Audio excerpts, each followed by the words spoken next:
This episode and every episode of the Beer Guys Radio Show is brought to you by Monger Brewing. Visit Monger at their tap room in Marietta, Georgia, or online at ironmongerbrewing.com.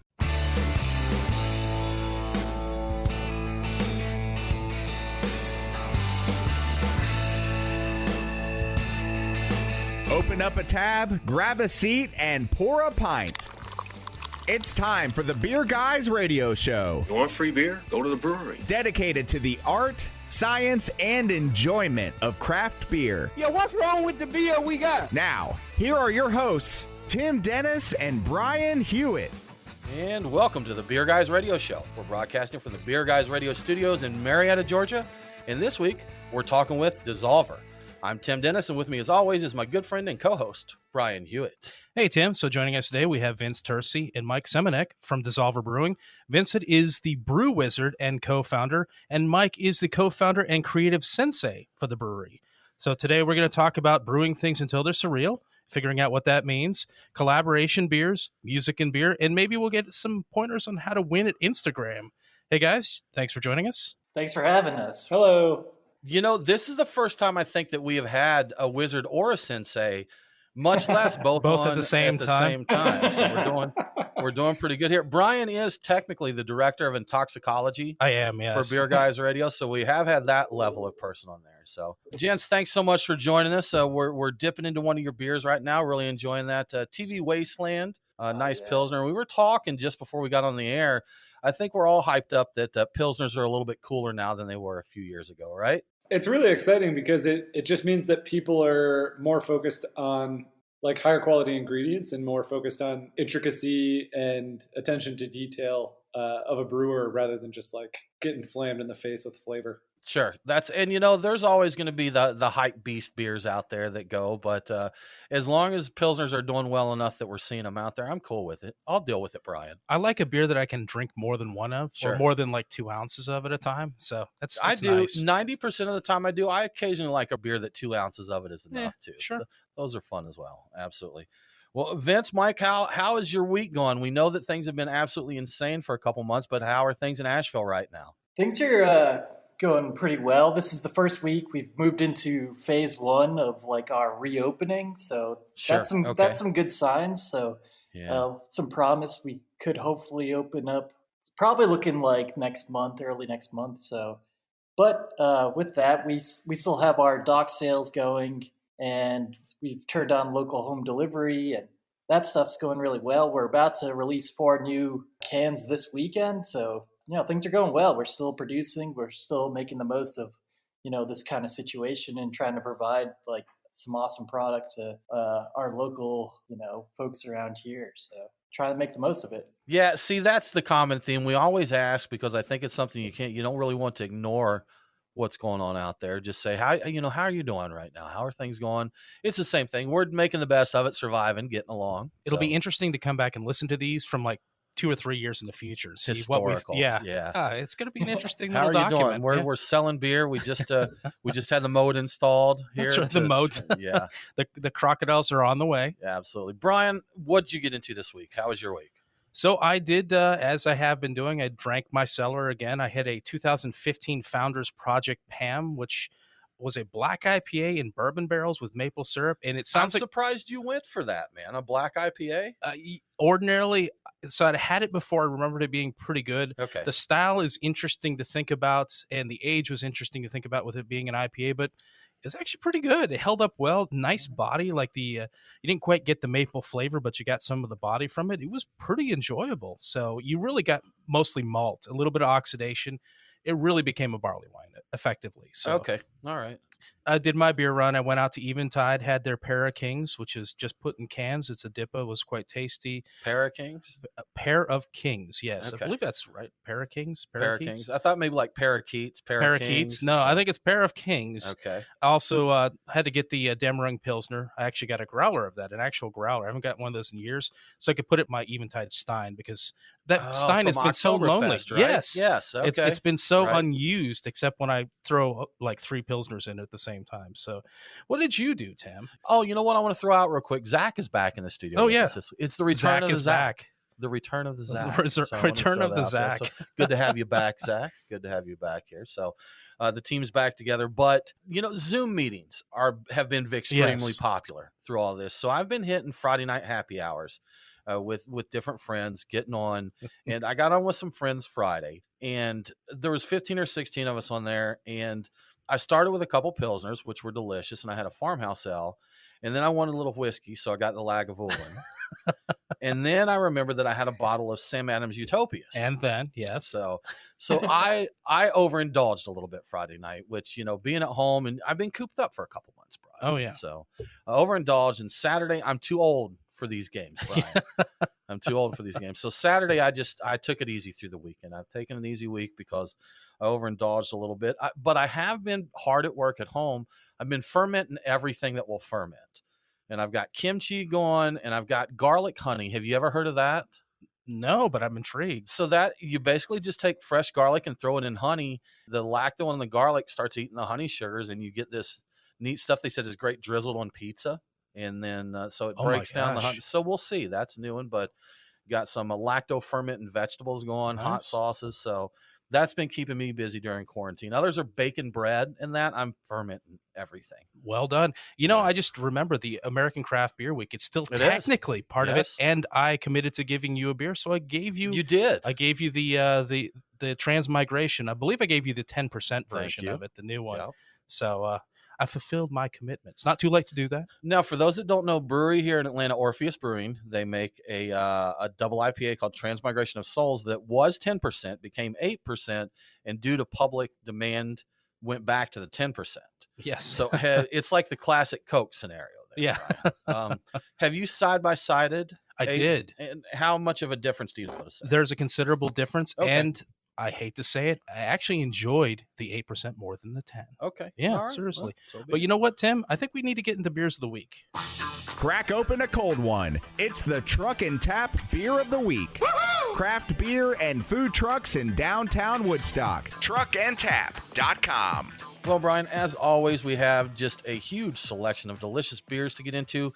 We pre-gamed, Brian. I actually had a Roaring 20s Radler from Tucker Brewing here in the Atlanta area. Nice little refreshing Radler. It's a little warm in the studio today. It is. So that was a good one to have. Good Word Brewing and Blackberry Farms, a couple of our favorite breweries. They did a collaboration, an Italian Pilsner, Brian, called Any Day Now that we did. And we're going to get into all the DSSOLVR beers. As I mentioned, we're drinking the TV Wasteland right now. We have a Before Barley Wine. We have Born in the Juicy IPA. We have a Desktop Vacation, which is a hoppy Kolsch Oktoberfest. Is that right? Did I get that right, guys? Yeah. Yep. So we got that going. And thank you for existing, Brian. The Kolsch, which we were told to save for last, because once we get into that, we won't be able to put it down. I look forward to not putting it down. Absolutely. Brian, what's happening this week in the news? What's in the news? The beer guys have the scoop. Extra, extra, read all about it. Time for headlines. As you might expect, the news is still dominated by the coronavirus, but it isn't all bad. This week, we learned that Six Harbor Brewing in Hunting, New York, is using brew dogs, to make deliveries. And their names are Buddy and Barley. Now, technically, the dogs aren't delivering the beer, but they do have a 4-pack of tall boys attached to their collars that are empty. So they come running up to the customers, and what they're doing is delivering happiness on top of the beer. So what good dogs. I know. It's like I want beer delivery in Georgia even more now, because if I could buy beer through beer dog delivery, I wouldn't buy it any other way, honestly. So speaking of beer delivery, there's a pub in Ireland that's using drones to deliver beers to the locals. About 30 miles north of Dublin, McKeever's Bar and Lounge is loading up the drone with bottles of beer, wine, and even bags of chips to deliver to area patrons. So the drone delivery does have its advantages over delivery vans other establishments are using, but it has drawbacks. I haven't messed around with drones myself, but apparently wind is an issue. So they have trouble taking off with bottles of wine and beer and chips. Yeah, they can't do it. So and some other establishments are installing actual kegs in their vans so they can pour beer on site from the vans, which is amazing. That'd be so good. Yeah, I wish our laws were a little better here that allowed things like that. Even the home delivery like DSSOLVR is doing would be nice. Yes, for our breweries. But I will say all of the ideas that I've heard here today are much better than your suggestion of trebuchet delivery. Yeah, I'm still thinking that might be a technically legal because it doesn't It doesn't go through the postal system. And let me know how that pans out for you. Okay. See if you can get that going. Well, you're listening to the Beer Guys Radio Show. We do need to take a break, but we'll be back very soon to talk more with DSSOLVR.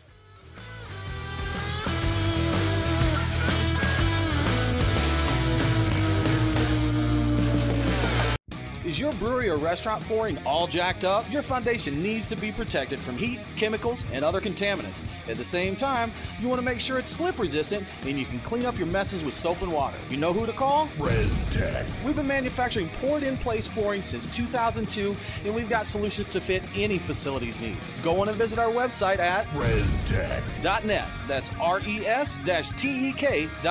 Drop us a line and we will come to you for a free evaluation. Oh, yeah. As a brewery owner or taproom manager, are you looking for ways to enhance your customer experience while maximizing your revenues? Craft Cellar is a mobile solution that helps your brewery drive sales and attract new customers through online pre-sales for beer releases, events, and memberships. Get details now at craftcellar.com. Mention Beer Guys Radio after sign-up and extend your free trial to a full 30 days. Remember, craftcellar.com, craftcellr.com.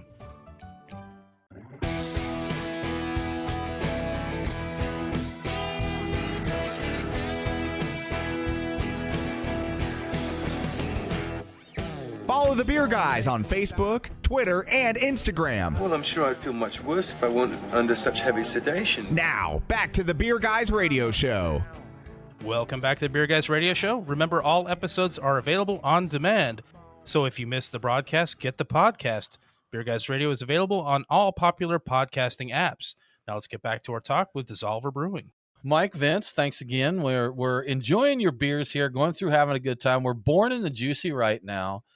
Which Juicy IPA, which is phenomenal. And the can art is just probably one of the most beautiful things I've ever seen. It's touching in my life here. So this is just the baby looks, that's a thick beard for a baby.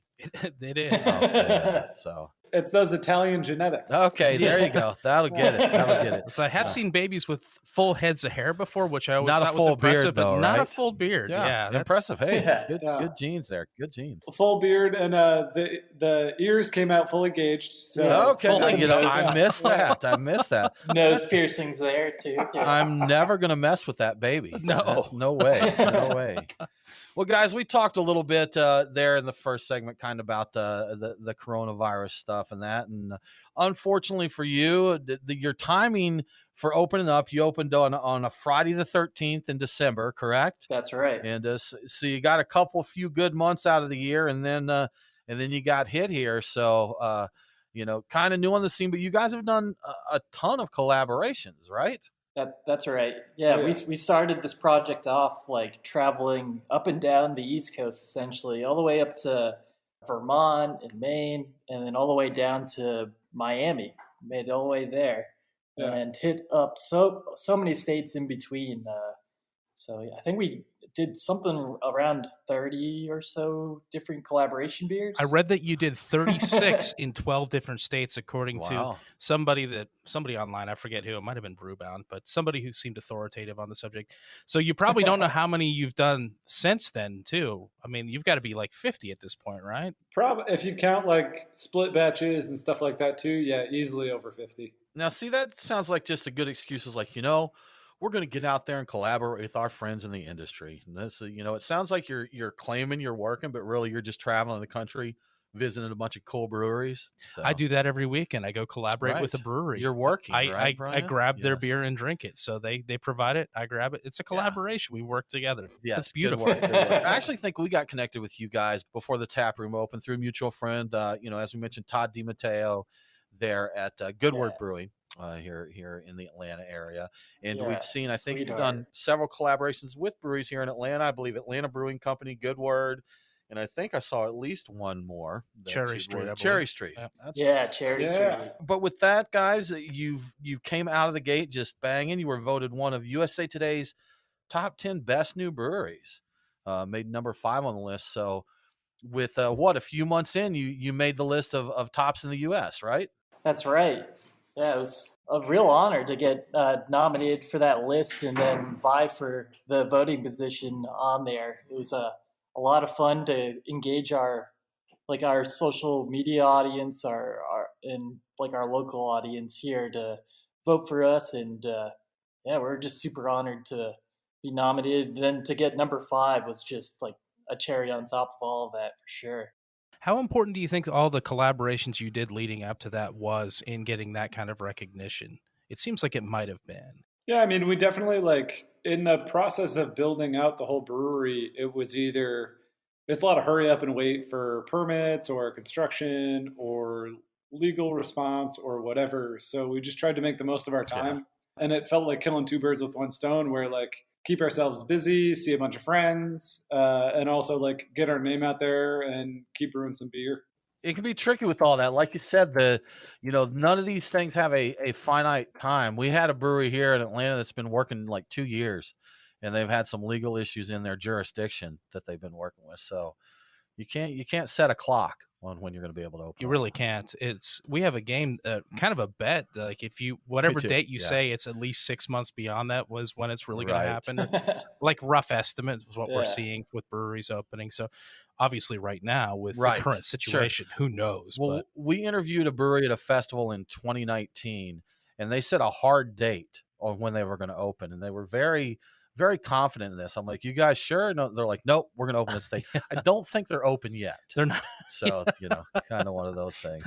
Well, guys, we wanted to dive into something that's really impressive. Like we talked about the beautiful bearded ear-gauged baby on the can here. Your branding and artwork is just top notch. And so was that something, from the onset that was really important to you? Absolutely. Like, ever since our homebrewing days, when we used to have like a homebrewing brand and would play around, and like we were making artwork back then to go on our homebrew bottles and stuff. And it was always like trying to play a little more tongue-in-cheek. And then now we're even more tongue-in-cheek and surreal on top of that. So like it's just the exact vibe we were looking for with a product that we wanted. And it's just trying to have fun with it, really. So, Mike, you even took jobs specifically with the idea of like boosting your design chops, right? Was that kind of in the background for that? The job choices. It seemed like I read that it might be. Yeah, it was. I'd say it naturally worked its way out. I just had opportunities that led me to work on like a little bit more creative things. I had the opportunity to work as for Flow on the Progressive Insurance team with a few agencies. Cool. Yeah. Just a bunch of other like little weird things. Like I had the chance to work for Otis Spunkmeyer, which is like a cookie and cookies, right? Bake brand. Oh yeah. Yeah. They made it like a supermarket push at one point, and we got to be like super creative with that, and like definitely still pulling from those days of the kind of content I was pushing out for that. So. But now it's like maybe a little more unleashed for sure. Definitely didn't get the dude naked babies. That's what I was going to say. I don't remember those on Otis Spunkmeyer. I was going to ask you just how surreal those cookies got at a certain point, because I wasn't paying attention. But Yeah. Oh yeah. But I mean, like we were homebrewing like almost 10 years ago, so we've had the opportunity to kind of develop the brand from an like idea perspective for the better part of a decade. Yeah, just making refinements along the way. Yeah. See, that's so much fun. Brian and I are co-home brewers from back in we haven't brewed in forever, just with everything else we've got going on. But, we did a lot of the branding stuff. We, had a name for our quote unquote brewery, and, we designed labels for stuff and had fun coming up with names and that. And we just had fun with it. It was enjoyable. It was a part of the whole brewing experience. I enjoyed as much as anything else there. An extension of the creative process. Sure. Yeah, absolutely. And when we bottle up some of our beers and put our own labels on them and give them to friends and that, it was always kind of cool doing that. Absolutely. I've got to ask, while we're talking about branding and whatnot, how do you accomplish your Instagram situation? How does that work? How do you do that? I've never seen anything like it. It's amazing. Yeah, a lot of sweat and hair pulling at times, but crying. Yeah. Do you have to basically post 3 images at once to keep that? To back up a little bit, because Brian hasn't explained what the heck he's talking about here. If you go to Dissolver's Instagram account, every image flows into the next image. They are interconnected, even though there's a different focus in each image from the beginning of the Instagram account. there's a common flow throughout. It's super impressive. You definitely have to take a look. You have to plan ahead while you're doing it, Yeah. but match what has come before it in the right order. So when you look at the history, it all blends together into one giant tapestry of the surreal, Tim. Yeah. Also, like, I don't know if you guys have noticed, but if you open up any of the, like, just to, I'll pump Mike up a little bit. Like, even if you open up any of the photos that are multiple photos, as you're scrolling, it is one continuous photo. Man, I wow. can't imagine.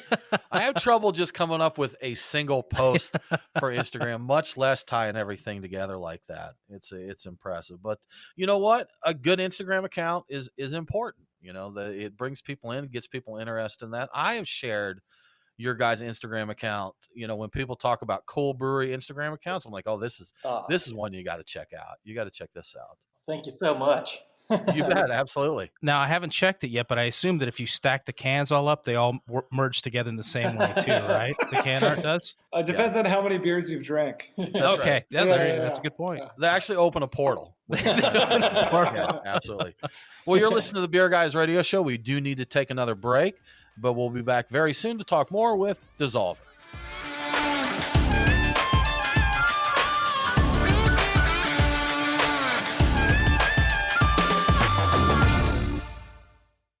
As beer lovers, we know real beer, and Athletic Brewing makes non-alcoholic beer that stands shoulder to shoulder with full-strength craft beer. With a fraction of the calories and certified organic, it's a great beer to enjoy anytime. Check out Athletic's selection of IPAs, golden ales, stouts, and more at athleticbrewing.com.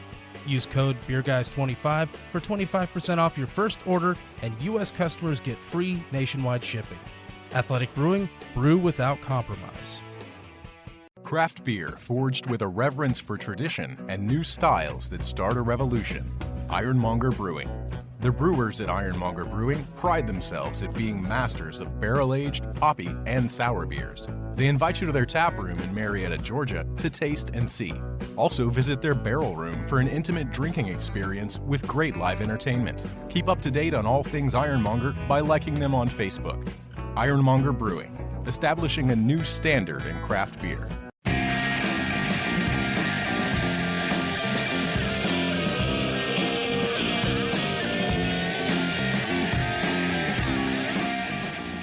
Follow the Beer Guys on Facebook, Twitter, and Instagram. Roger. What's our vector, Victor? Now, back to the Beer Guys Radio Show. Welcome back to Beer Guys Radio Show. I want to give a quick shout out to one of our great radio affiliates, WQAM, The Big Talker, on 1480 AM and 102.5 FM in Wichita, Kansas. Catch Beer Guys Radio on WQAM every Saturday at 9 p.m. local time. Now let's get back to our conversation with Dissolver Brewing. You know, we had one more question that just before we went to break there, we were talking about art and branding and all of that. So I've got to ask, the name Dissolver, and you can't see spelling over the radio, so that is DSSOLVR, all capital letters. Why that spelling? I know everything has a purpose, so what's with the name? Yeah, just trying to make it look more distinct, so when you see that, you maybe piques your interest, like, oh, I've never quite seen a combination of this spelling before. Maybe I can look more into it and figure it out. Okay, makes sense. That was kind of the idea, and like the name does come from our thought of blending like great beer with an amazing like atmosphere and just like great like awesome people all together, creating this one surreal blend or things dissolving together essentially. Was there any hatred for vowels involved in this decision? Yeah. Just a built-in hatred. Yeah, it's more, what's that, Wheel of Fortune? Yeah, big Right, Wheel you of had to Fortune. buy a vowel? Yeah. Okay. You don't need to buy a vowel with this Couldn't one. afford We can get away with vowels. just an O. We can just yeah. I was going to ask if yeast or other interesting bacteria had consumed the vowels and imparted ABV to your name. And Tim saw that and wrote something that I can't repeat on the radio. I'm like, what on earth? Silly question, Brian. Hey, silly. We are dealing with people who brew things until they're surreal. So That's that is right. a surreal question. You know what? That's a good segue, Yeah, Brian. exactly. What does it mean to brew until surreal? To us, it's more that the promise that we're gonna keep making high quality beer and pursuing the idea of like a beer's never as good as it can be. It can always be improved on and made better. So we're always going to keep brewing and brewing these recipes until they're like this more than like I guess idealized recipe we could ever get to. So yeah, I guess like a good example is like we try to, so like from a holistic perspective, I try to take equal influence from old school and new school. So a really good example is the beer that you guys are drinking right now, the Kolschtoberfest. Yes.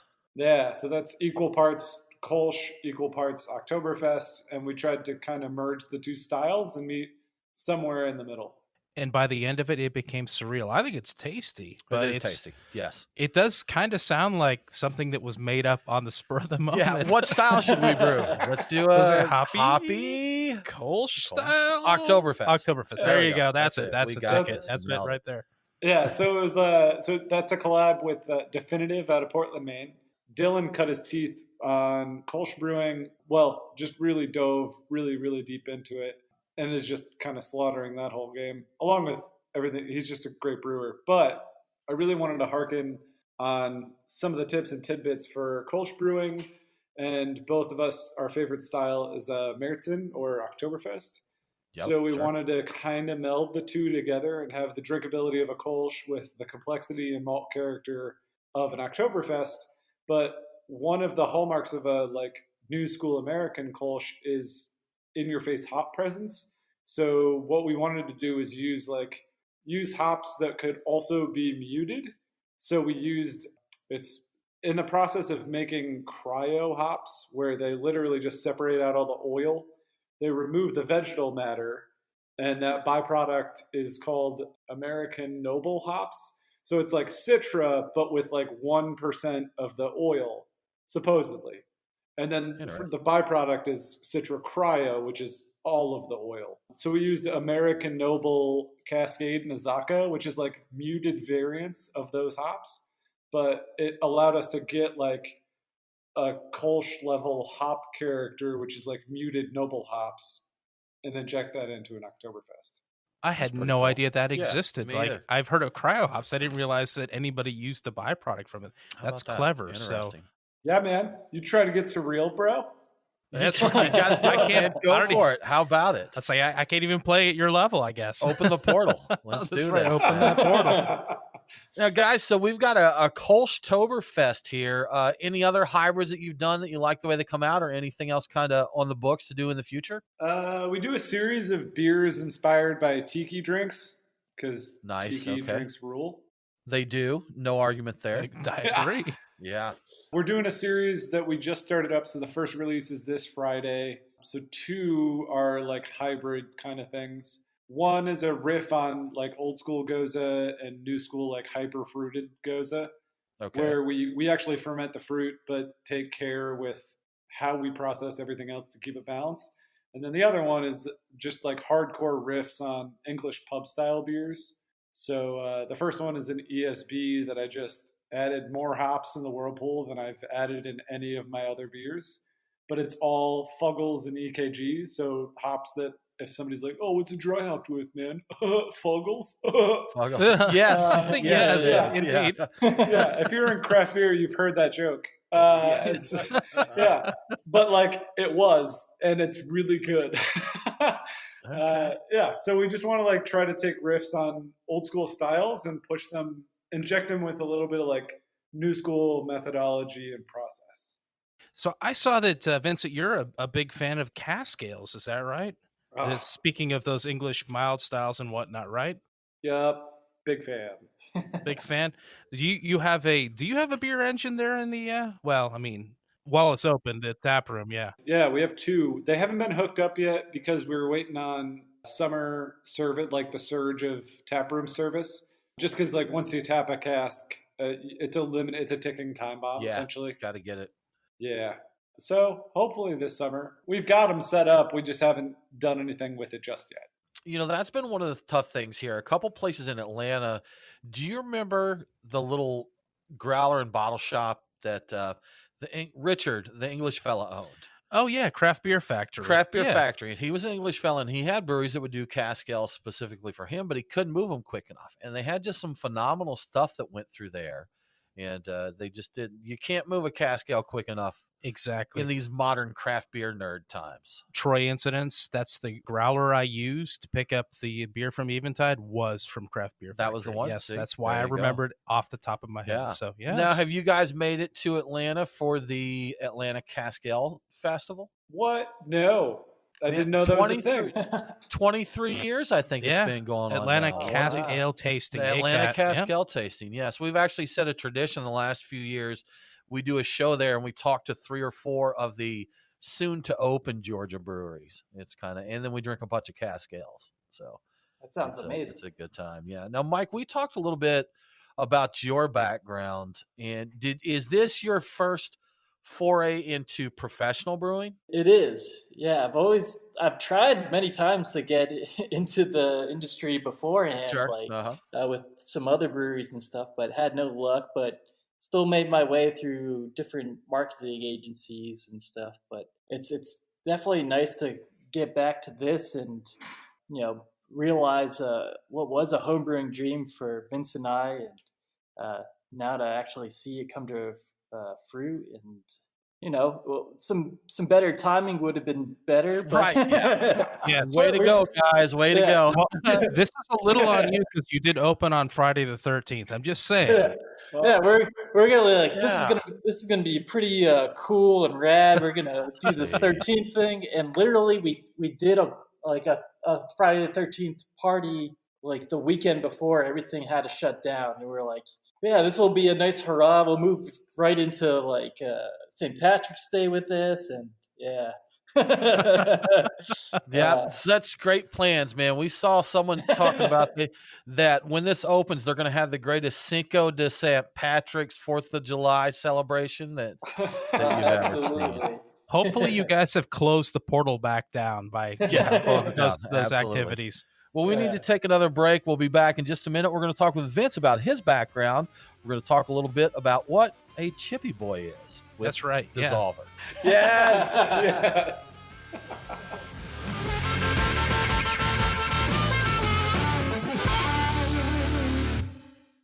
Brian and Tim, the beer guys. If you're like us, no lunch or dinner is complete without a pint or two of craft beer. Which is why Truck and Tap in downtown Woodstock, Alpharetta, and Duluth are always on our list. Tim, why do they call it Truck and Tap? Well, the tap part is easy, Brian. They've got 18 of them. As for the truck part, that's where it gets interesting. Truck and Tap features your favorite Atlanta area food trucks, so you're getting a different menu every day. Truck and Tap in downtown Woodstock, Alpharetta, and Duluth. Truckandtap.com. Let them know that the beer guys sent you. Have you ever thought about owning your own brewery but don't know what it takes to get one built? We're Storytime Construction, and we build breweries. We're Georgia's most experienced and hands-on contractors when it comes to building new breweries and tap rooms, or expanding existing breweries. We offer full build-outs, remodeling, and additions, as well as consulting and construction management. Give us a call at 770-733-4343. Storytime Construction. We build breweries.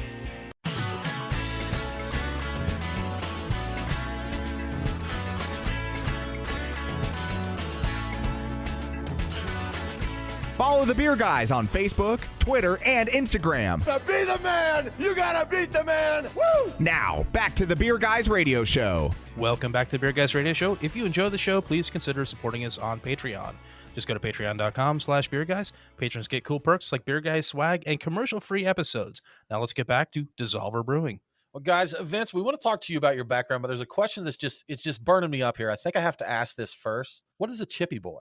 Okay, so like Hallmark influence in what Mike and I use for like brand influence is Tim and Eric, awesome show, great job. Oh, okay, all right, yes, yep. Okay, so that's like kind of the height of surrealism in our college days was that at a certain point. So one of the like earlier skits is this just like weird, crazy cutout, freakish baby thing called a Chippy Boy. And it's like a weird joke that they just keep referencing. And so we have a plush Chippy Boy behind the bar mounted. And it's just like a weird, super niche callback to Tim and Eric. Yeah. Yeah, very much influenced that first beer you're drinking with the naked Vince baby there. See, I watched Tim and Eric, and I'll be honest, it was a little too surreal for me. They've gone too far. It Brian. was definitely out there. Such a weird show. But, I'm glad to hear that, because I thought it was just a different version of Crispy Boy. Like, that's what they call it up in Asheville. We call them Crispies, they call them Chippies. Yeah, so Chippy Boy is that character, is like my little Chippy Boy, but we have since started referring to the lagers as Chippy Boys. So it's like a little bit of a... There you go, Brian. So it is true. Yeah. How about that? The Chippy Boy. We should perpetuate that, Brian. We should. And say, get it going. Make it a thing. Make it a thing. Chippy Absolutely. Boys, yeah. Absolutely. Well, Vince, we did want to talk a little bit about your background. So we asked Mike, this is first professional brewing, but you kind of made the rounds before getting back there and starting your own gig, right? Night shift, Lord Hobo, and some time right there in Asheville at Burial, correct? Oh, yeah.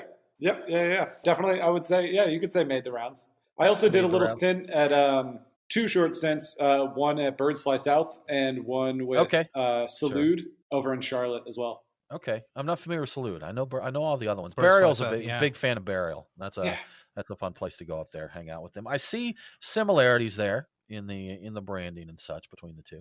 Before we started talking, I got into looking it up. I actually thought Birds Flew South was involved in the project. So you would just work there. They weren't. It wasn't kind of a side project from there, was it? No. So we were in the process of. I had already separated from Burial. It was about a year or so. While it was like, all right, you know what? Like we said, we were going to do this brewery thing. Like I wasn't XYZ with other jobs. We're going to commit to this brewery thing. If I do a little bit of consulting and keep myself fairly open for a year, we can get the groundwork done for this. And Sean over at Birds Fly South was looking for some temporary help in the meantime. So I worked there for about 4 months while we were just in the startup phases. And Sean was just ultra crazy supportive of everything we were trying to get going. So yeah. It's very cool. Very cool. I got to ask, I'm looking at all the art and everything else I've seen about you. There's got to be some musical influence or some musical consideration. What's the best kind of music to drink with, say, like this barley wine or some of the other beers we've had so far? Definitely pulling from some Atlanta influence. Definitely some trap beat music out there. Like I've been following Kenny Beats, I think he has his recording studio out in Atlanta. Brings in a lot of Atlanta rappers. Yeah. I'd say something like that would be terrific, but trap music and barley wines, man. I'm on board. That sounds good. We have a diverse love of music, so anything that's your jam will work perfectly with our beer. I'll admit, I kind of thought with the branding, and I looked at your contact us page, and you've got red eyes and forked tongues and that. So I thought that on your pictures there. So I kind of thought, I'm like, there's going to be metal here. It's hardcore metal. Yeah, so we're definitely hardcore metal we both grew up in the Northeast where hardcore metal culture was just kind of every day. But yeah, it's more like acid rock, surf rock is what the brand is specifically. Mike and I are also big metalheads, but that's more or less, acid rock, surf rock is more or less what the brewery exists. Something about that trap beat though, you can't, it just super awesome. It all comes back to trap. When you're editing little brewery montages and stuff of us making beer, it's that's the perfect thing to cut that to. Just I am very good at listening to music. I love music, but I am so horrible. We do the show here and we have intro music, outro music. We do commercials and we do promos for our radio stations. I would rather sit around and pull my nails out with pliers than to find backing music for stuff because I'm so horrible at it. I know what I want to hear, but I can never find exactly. Brian, you should start taking up that. I should start doing that. I'm fairly certain I'm even worse than you. Maybe I should just start using trap beats. Maybe I'll just beatbox over the background. I'll just make it up as I go. Yeah. Instead of that, I'll just beatbox it. It's fine. I can do that. Sure enough. All of these are great ideas. Just want to say that. See, we're accomplishing so much here today. It's going to be so great. Well, guys, as we look forward a little bit, are there any predictions on trends on what we're going to see coming up in craft beer? Oh man! Wow. Right? Yeah. I hope so. We've been doing a petite IPA. We did one as a collab with Dancing Gnome, and then we did one as a collab with Bermari here. Dancing Gnome's out of Pittsburgh, and Bermari's also out of Asheville. Yeah. And then we did one of our own, and it's slowly starting to pick up where people are coming and asking for it. I think that maybe not necessarily a petite IPA like sub 3%, but I think that like sub 4% non-session IPA of what you would call like an American session IPA, more flavorful, low ABV, I think that that's going to start making a comeback. I'm okay with that. I'm good. That's something Brian and I have talked about here. One of our great sponsors is actually a non-alcoholic beer company. Order at athleticbrewing.com and use code BeerGuys25 for 25% off your order. Right. But anyhow, so these guys, because I had a little medical issue at the beginning of the year, and the doctor told me to watch the alcohol. He didn't say I had to quit. So we tried some non-alcoholic beers to see where we could mix it in. So if we're sitting around having several big beers, we'll mix in a couple of these NA beers. And to maintain. Right. Yeah. You want the taste of a beer there. And we also have a few of the good, the low-cal petite IPAs here. And I think it's something session people IPAs are, maybe. Session IPA kind of thing. So it's kind of cool to see. Monday Night's got one that they put out that's really good. Lalo, I think, is Monday Nights. Is that right? Yep. So it'd be fun to see what that's all about. Something else that I had seen, and I don't think you guys have had a chance to really get it too far off the ground, but I saw that you were getting involved in wine and mead and cider, and that you have a wild cider Solera Foder in the brew house. Is that happening right now? What's going on with that? That's true. That's a true story. That sounds like it's going to be a good answer. Yeah. We can confirm that might be happening. Yes, can confirm. So when we were looking up like where we were going to go, so Mike and I both started this whole craft beer journey up in Boston, Massachusetts. And before I even took my first brewing job, we were looking at different opportunities and very quickly realized that Massachusetts would not be our forever home due to different state legislatures, but largely based on real estate. So we started looking at North Carolina and other states. Like I moved down here for burial and then was like, oh man, looking into some of the legislature down here, like this is crazy, the amount of freedom that you have. Pretty friendly, right? Yeah. So when we started applying, it was like, oh, okay. So if you're applying for your brewing license, it's X amount of dollars, and it's like $50 more to brew wine, cider, mead, and fortified wine, or like be able to produce all those things. So it was like, yeah. Well, yes, please. Yeah. Do all of these things. Do it all. Made it very easy. And then we did some work in our collaboration period with Botanist and Barrel out of North Carolina too. So we came back with them and worked with Lyndon out of there, and he blessed our foeder and brought in some delicious cider for us to start fermenting. And then we also collab. It was like a 3-way collab with Botanist and Barrel, and then Hazelwood out of Lexington, South Carolina, who just opened up right around the same time we did too. Yeah, so Botanist and Barrel does natural wine and cider. They are only North Carolina cider, only North Carolina apples, hand pressed, and then they only spontaneously fermented or repitched with spontaneous yeast from previous cider batches. Minimal interference, minimal chemical. So he's the first. Lyndon and his wife Amy are the only people that I've met in the cider world that take that approach specifically. I mean, obviously there's more people, but they're the first people that I've met. And that was very much the influence that Mike and I had been talking about for wine and cider for a really long time. And so it just kind of was this like perfect storm of like, oh, we're opening a brewery, so we can do all these other things. And like, maybe they won't come to the light of day because we're taking our time with them and we won't release anything until it's where we find it to be. And I'm super new with all that, but we're definitely we're making big moves in all those areas right now. Yeah. Well, we're about out of time. If people want to keep up with what's happening with Dissolver, where should they go? Definitely check out the Instagram. I think that's our most fun platform. At Dissolver, DSSOLVR. And then definitely check out the website too, dissolver.com, DSSOLVR.com. Awesome, guys. Thank you so much for joining us. Thank you. Thank you for having us. It was a pleasure. Absolutely. Well, that about wraps it up for this episode of the Beer Guys Radio Show. Join us next week as we talk with one of our classic breweries, Brewery Amagang. We are Beer Guys Radio on Facebook, Twitter, and Instagram. Thanks for tuning in. Have a great week, and don't forget to drink local. Cheers.